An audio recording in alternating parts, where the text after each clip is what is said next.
livro do profeta Isaías, o profeta conhecido como profeta messiânico, aquele que mais profetizou sobre a vinda, a vida, a morte do Messias, que é Jesus, o Filho de Deus.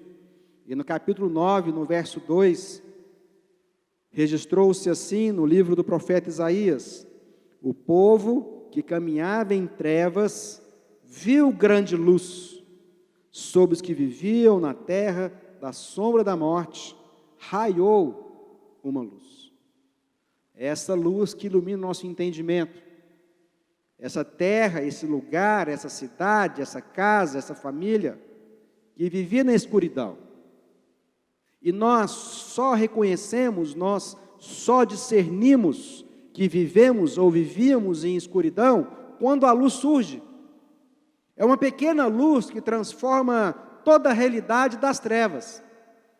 É apenas uma luz, pequena que seja, que quando alcança as nossas vidas, nos mostra como estávamos na escuridão, como andávamos cegos, como andávamos toda a nossa vida sem nenhum tipo de compreensão e noção de onde chegaríamos.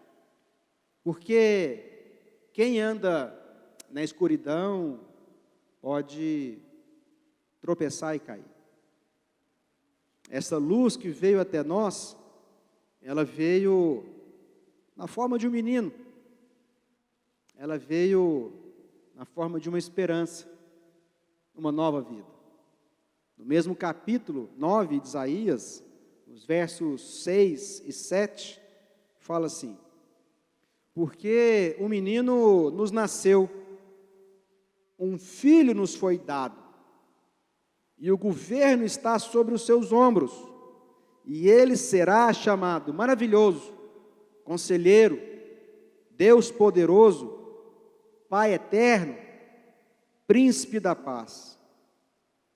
Ele estenderá o seu domínio e haverá paz sem fim sobre o trono de Davi e sobre o seu reino, estabelecido e mantido com justiça e retidão, desde agora e para sempre. E o zelo do Senhor dos Exércitos fará isto. O menino nos nasceu, o próprio Filho de Deus, o próprio Deus Filho, se faz homem, se faz carne, e nasce esse menino para transformar, não apenas a história da humanidade, mas transformar a sua história, a minha história. O texto diz que esse menino nos nasceu, ele fala que um filho nos foi dado, e o governo, e o poder, e a autoridade, a direção, estava sobre ele, e ainda o está. O texto diz que ele é maravilhoso, ele é um Deus de maravilhas, ele é um Deus de milagre, ele é um Deus sobrenatural, ele é um Deus que transforma aquilo que aparentemente não poderia ser. Ele é um Deus que muda a realidade que aparentemente não poderia ser. Ele é o Deus de milagres, maravilhas e sinais, do qual não há nada impossível que Ele não possa fazer. Ele é o Deus do impossível. Aquilo que não é possível aos homens, é possível a Ele, porque Ele é o Deus do impossível. Ele não é uma ideia, Ele não é uma retórica, Ele não é uma filosofia, muito menos uma religião. Ele é uma pessoa, que é Deus, Criador dos céus e da terra, que entrou no mundo como um homem, o menino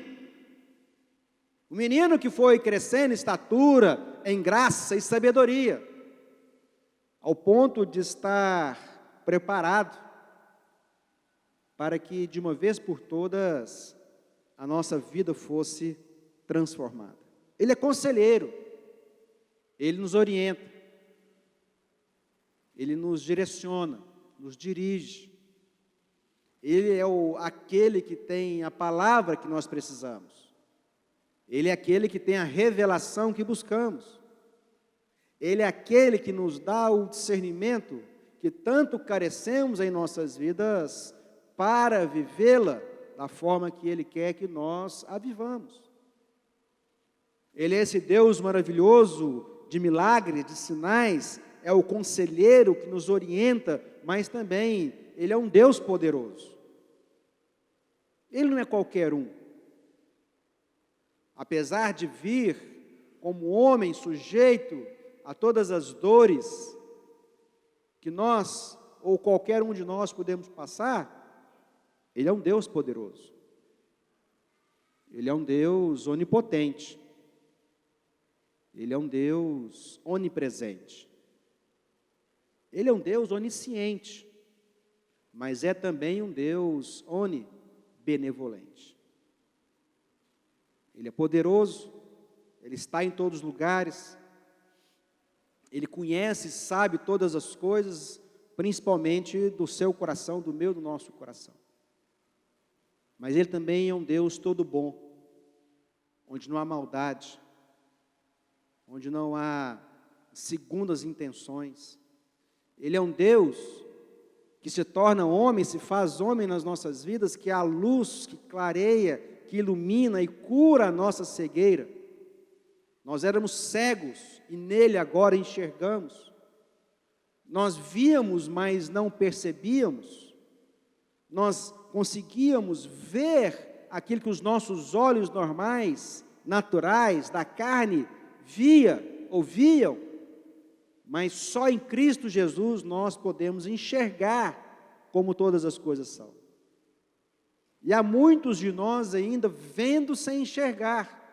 Há muitos de nós ainda tentando perceber aquilo que está à sua frente, aos seus ouvidos ou ao seu coração, mas ainda não conseguiram discernir, porque precisamos da presença de Deus pelo Espírito Santo, para que esta imagem, essa realidade se dê de forma completa e integral em nossas vidas. Ele é o Deus Todo-Poderoso, mas também é Pai eterno, porque Ele é de eternidade em eternidade. Ele é aquele que nunca foi criado, sempre existiu, sempre foi, sempre é e sempre o será. É alguém que não está sujeito à criação, mas Ele criou todas as coisas. O texto do Evangelho de Jesus, conforme João, no capítulo 1, é muito claro quando afirma que Ele criou todas as coisas foram criadas por Ele, e sem Ele nada teria sido. É esse Pai eterno que entra na nossa história. É esse Pai eterno que Ele entra no nosso tempo. E Ele entrou no seu tempo. Ele entrou exatamente no dia que Ele precisava entrar no seu tempo. Ele entrou no seu tempo, na sua vida, no seu coração, nos seus pensamentos, na sua mente, para ser o príncipe da paz. Ele é aquele que nos traz paz. Ele é aquele que tira o medo, tira o tormento, tira o terror. Ele tira aquilo que inviabiliza a nossa vida de graça, de misericórdia, de amor. Nós precisamos ser curados na nossa cegueira. E Ele é a luz que dissipa as trevas em nós. Quantas vezes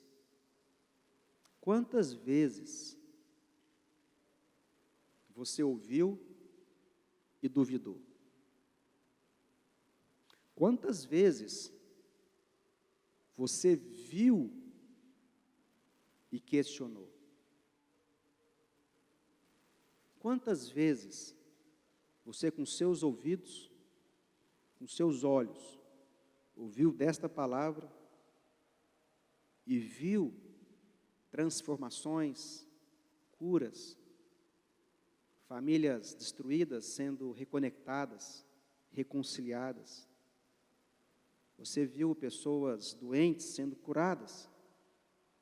Você viu homem, mulher violento se tornando manso. Você viu o viciado. Você viu aquele que era dependente de subterfúgios para a sua vida, sendo liberto de tudo isso. E mesmo assim você tem duvidado até hoje. Talvez você tenha duvidado porque essa ideia de Jesus, essa ideia do Natal, ela foi secularizada na nossa mente. Às vezes nós temos duvidado porque nós temos lidado com o Natal simplesmente como um dia ou uma semana de festas, de folga, de não trabalho, de viagens, de férias. Talvez nós não tenhamos entendido o Natal porque alguns elementos inseridos na nossa cultura nos distraíram. Às vezes você tem pensado e entendido que só porque Jesus não nasceu dia 25, ele não nasceu. Talvez você tenha achado que o Natal é o Papai Noel, é a árvore, é o presépio, são as luzes. E todos esses elementos culturais nos distraíram com aquele que é o personagem principal da nossa celebração. Nós estamos celebrando não apenas dias de festas, nós estamos celebrando o Natal, que é o aniversário, ou o dia que celebramos o nascimento do Deus que se fez homem. Nesses dias nós celebramos o nascimento daquele que salvou ou pode salvar. Nós estamos celebrando nesses dias o aniversário, o nascimento daquele que é o autor e consumador da nossa fé, da sua fé. Nós estamos aqui celebrando aquele que é o autor, o executor, o agente executivo da sua salvação. Nós estamos aqui celebrando o nascimento daquele que é o que nos reconciliou-nos com Deus. Nós estamos aqui celebrando nesses dias o nascimento daquele que transforma todas as coisas. Nós estamos aqui celebrando não a invenção de uma religião, não apenas a criação de uma filosofia. Nós estamos aqui celebrando o nascimento daquele que era o próprio Deus, que se fez homem, nasceu de mulher, de uma virgem, concebida pelo Espírito Santo de Deus, que é poderoso, que é Pai eterno, que não se explica logicamente, que é sobrenatural, que é uma questão de fé, não é uma questão de se provar, não é uma questão de se entender, não é uma questão de se perceber, não é uma questão se eu entendo ou não entendo, não é porque é difícil compreensão que não é verdade. Nós temos que tirar do nosso coração toda a incredulidade, tudo aquilo que fomos formados, são anos, são décadas em muitos de nós, ensinados, formados, formatados por uma ideia religiosa, filosófica, de cultura, que tem nos distraído o verdadeiro sentido da comemoração do nascimento do nosso Senhor e Salvador. Nós ainda celebramos parcialmente, nós perdemos o privilégio do que o anjo disse para nós. Em Lucas capítulo 2, nós lemos esses versículos durante todo esse mês e quero lembrar-nos hoje novamente daquela passagem que o anjo visita os pastores que estavam lá cuidando, pastoreando os rebanhos pela vigília, pela madrugada, e diz assim, Lucas 2, 8, havia naquela mesma região pastores que viviam nos campos e guardavam o seu rebanho durante as vigílias da noite, e um anjo do Senhor desceu aonde eles estavam, e a glória do Senhor brilhou ao redor deles, e ficaram tomados de grande temor. O anjo, porém, lhes disse: não temais, eis que vos trago boas novas de grande alegria, que será para todo o povo. É que hoje vos nasceu na cidade de Davi o Salvador, que é Cristo, o Senhor. Essa é a boa nova. Ele nos traz boas novas de grande alegria, que será para todos nós.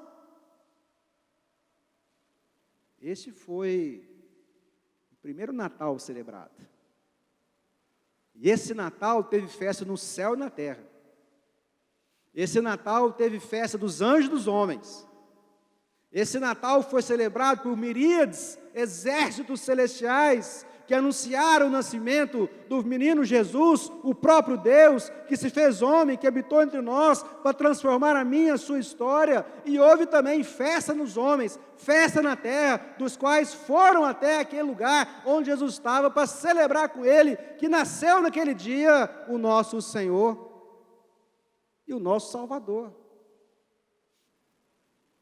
Eu preciso, você precisa, nós precisamos de tirar dos nossos corações essas distrações que muitas vezes tais elementos adicionados, agregados, culturais, têm nos levado a perdermos de foco o verdadeiro sentido desse Natal.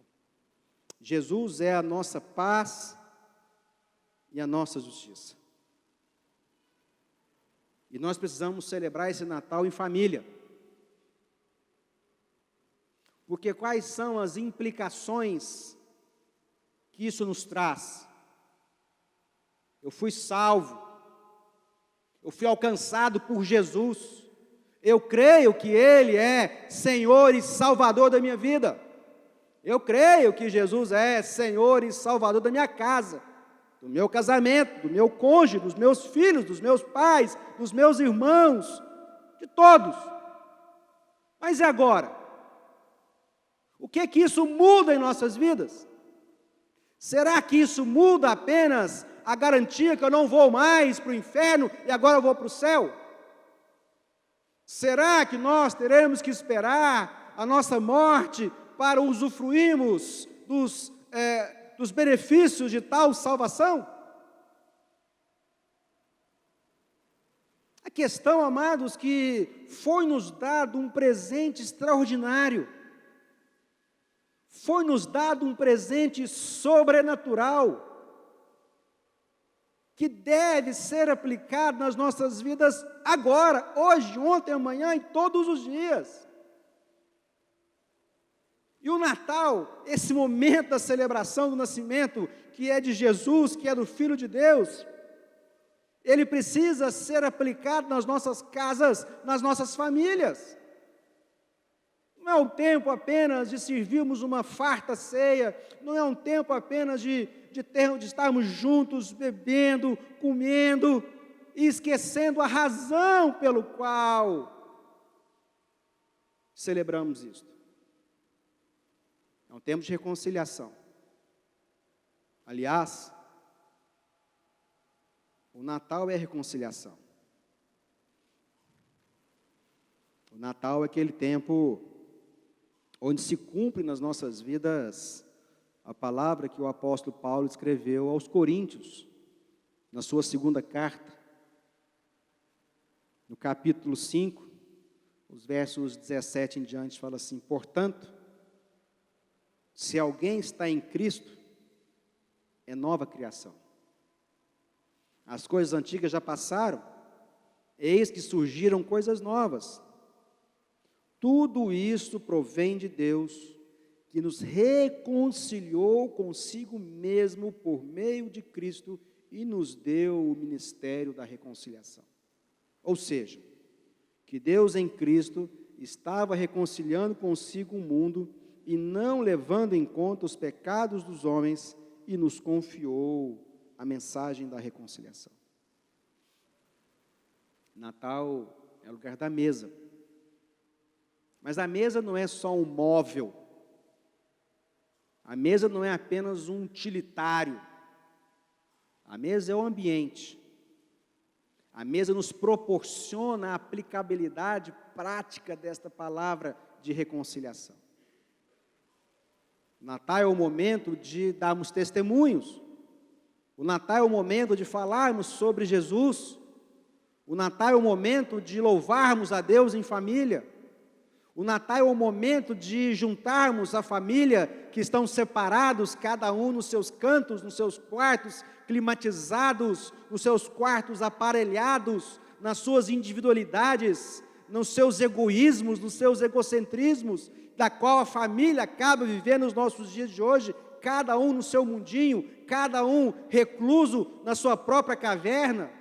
O Natal nos possibilita um ambiente de trazermos junto um testemunho de família, de reconciliação, de perdão, da qual o menino Jesus nascendo, crescendo e morrendo por mim e por você, nos possibilitou. É tempo de perdão, é tempo de reconciliação, é tempo de reconhecer os seus erros, as suas falhas, é tempo de reconhecer quão pecadores somos e quanto precisamos da graça de Deus nas nossas relações, nos nossos relacionamentos.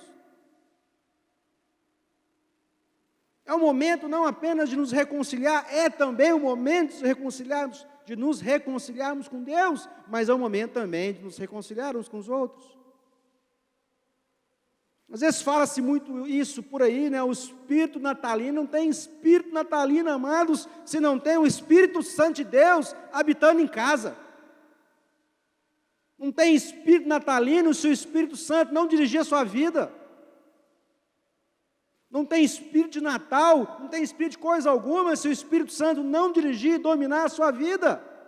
Mas para que o Espírito Santo domine e dirija as nossas vidas, é necessário que eu tenha um encontro pessoal com Cristo Jesus antes. É necessário que eu alcance salvação. Não tem o Espírito Santo de Deus habitando em nós se não houve salvação. E eu não estou falando de religião. Eu não estou falando se você frequenta, deixa de frequentar uma igreja. Frequentar a igreja nunca salvou ninguém. O que salva é Cristo Jesus. Agora, os salvos congregam.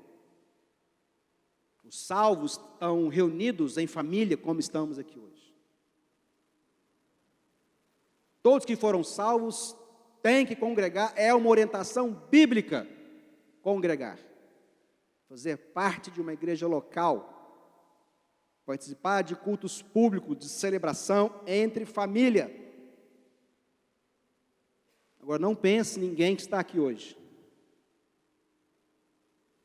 que o simples fato de participarmos regularmente de cultos públicos é por si só suficiente para alcançarmos o maior presente de Deus em nossas vidas, que é a nossa salvação. A nossa salvação, ela se dá em Cristo Jesus, e depois ela se dá a partir daquilo que eu creio no meu coração, confesso com os meus lábios, e vivo e pratico essa palavra. Isso implica em sermos uma nova criação, implica em que as coisas velhas ficaram para trás, implica que agora nós vivemos as novas coisas em Jesus, porque Ele então, Deus, reconciliou consigo, Ele mesmo se reconciliou com Ele, as nossas vidas, através de Cristo Jesus. Amados, o Natal é a maior evidência, é a evidência mais eloquente do amor de Deus por você, por nós. Quando Deus cria o homem do barro, Ele cria a sua criatura com potencial de serem seus filhos. Mas Ele nos amou de tal amor, que Ele, sendo Criador, se fez homem, se fez barro no nosso meio. Ele é aquele que era o Verbo, a palavra, o Espírito, e se fez carne entre nós. Ele vestiu pele humana, ele se fez como um de nós. E o Natal é a consumação da maior dádiva de Deus, a sua salvação.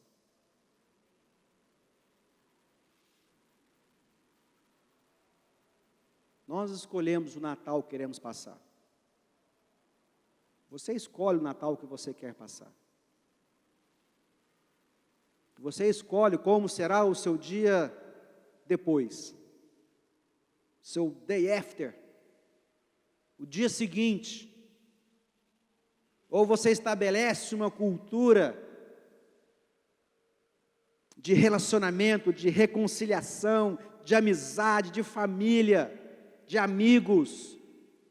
Não apenas nesse dia, mas principalmente nele, em todos os dias, ou é mais uma festa, da qual muitos se arrependem no dia seguinte? Quantos de nós, nos aproximando nesses dias, com o nosso coração apertado, angustiado, muitos corações tristes nessa época do ano, pelos seus traumas, pelas suas ofensas, por ter sido ofendido, por ter sido traído, por ter sido abandonado. E esse é o momento onde ele vem para restaurar todas as coisas. O Natal é a celebração da restauração do homem. O Natal é a celebração da redenção do homem caído, destruído, longe de Deus, corrompido e pecaminoso. É o Natal que celebramos a redenção. Fomos redimidos, perdoados, salvos, porque Jesus nasceu. E nós temos uma grande oportunidade agora de reconhecê-lo nesse Natal como todo-poderoso. Essa mesa, é esse lugar que significa vida, perdão, reconciliação, vida nova, transformação. É o momento de testemunharmos, abrirmos a palavra, falarmos quem é Jesus, falarmos o que Jesus fez nas nossas vidas, falar dos milagres que Ele realizou, falar da alegria que Ele nos proporciona, ensinar os nossos filhos, ensinar os nossos pais, darmos testemunho do nascimento do nosso Salvador Jesus Cristo. Então, que nesses dias, de família reunida, amigos reunidos, que você busque a razão dessa celebração. Hoje eu quero orar com vocês. E hoje eu quero orar por 2 motivos. Hoje eu quero orar pela sua salvação. Se você ainda não é salvo, e essa avaliação só você pode fazer, eu quero orar com você hoje. Mas eu quero orar também por reconciliação. Eu quero orar por transformação. Eu quero orar hoje por perdão e por liberação de perdão. Eu quero orar para que você acerte nesses dias a sua relação com seus familiares, com seus pais, filhos, irmãos, cônjuges, para que seja uma celebração do verdadeiro Espírito Santo de Deus nesses dias. E se você tem qualquer outro motivo que apresentar diante de Deus, de qualquer outra ordem e natureza, se você tem questões familiares, profissionais, de saúde, financeira, não sei qual é a causa que você tem, que quer apresentar diante de Deus. Eu quero orar com você e por você hoje também, em favor do seu pedido e da sua causa diante de Deus. Amém? Fechar os nossos olhos, vamos orar. Deus Pai, obrigado. Obrigado a Deus, porque o Senhor nos amou de tal maneira que enviou o Teu Filho unigênito, para que todo aquele que nele crê não morresse, mas tivesse vida eterna. O Senhor não apenas enviou um homem, o Senhor enviou o Teu Filho, o único Filho. O Senhor enviou o próprio Deus, o Deus Filho, Criador dos céus e da terra, para se tornar um de nós. Vestiu pele de homem, viveu entre nós, viveu como nós, até o momento de se entregar e morrer, pagando todos os nossos pecados. Pai, nesses dias nós queremos celebrar com o Senhor, em família, o protagonista desta festa, que é o próprio Jesus, esse personagem principal, o grande aniversariante. Precisamos falar dele, precisamos falar com ele e testemunhar do que ele tem feito em nossas vidas. A mesa, o lugar do perdão, o lugar da reconciliação, mas acima de tudo, o lugar da transformação pessoal, de mudanças, de abandonar os comportamentos e atitudes do velho homem, para que tudo se faça novo. Nós queremos o novo do Senhor, mas queremos ser também o novo do Senhor. Que as coisas velhas passem, que nós nos arrependamos dos nossos atos passados e que nós hoje pedimos perdão ao Senhor porque nós fizemos que desagradou ao Senhor e machucou a outros. Arrependimento. Para alcançarmos salvação é arrependimento. Para alcançarmos perdão é arrependimento. Que hoje há no nosso meio esse mover do arrependimento. Para alcançarmos salvação, reconciliação com o Senhor e reconciliação com a família e com os amigos, em nome do nosso Senhor e Salvador, Jesus Cristo.